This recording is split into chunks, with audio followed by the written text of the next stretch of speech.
আপু আসসালামু আলাইকুম। ওয়ালাইকুম আসসালাম। কেমন আছেন? আলহামদুলিল্লাহ ভালো আছি ভাইয়া। আচ্ছা, আপনি যে আমাদের এই ডিসপ্লে শোকেসটা অর্ডার করলেন, আপনার প্রতিষ্ঠানের নামটা যদি একটু বলতেন। আমার প্রতিষ্ঠানের নাম হচ্ছে আপনার হাইওয়ে 35। আচ্ছা, আপনি কি প্রোডাক্ট নিয়ে কাজ করেন? আমার এখানে ফাস্ট ফুড আইটেমগুলো নিয়ে আমি কাজ করি। ওকে, ভেরি নাইস। আচ্ছা, আপনার প্রতিষ্ঠানের ঠিকানাটা কোথায় যদি একটু বলতেন।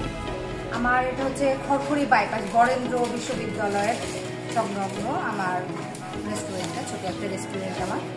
ওকে, আপনার এটা আমাদের প্রোডাক্টটা তো খুব ভালো লাগছে নাকি? আলহামদুলিল্লাহ আমার খুব পছন্দ হয়েছে। আচ্ছা, ঠিক আছে। আর আপনি আমাদের ঠিকানাটা কিভাবে পেলেন যদি একটু বলতেন। ওয়েবসাইট থেকে পেয়েছি কিক ফাস্ট। জি। যে ওখান থেকে আমি জানলাম, জানার পরে আমি এখানে আসার পরে আমি এখানে অর্ডারটা দিলাম। ওকে, আলহামদুলিল্লাহ এনাদের সার্ভিসটা খুবই ভালো, আমার খুব পছন্দ হয়েছে।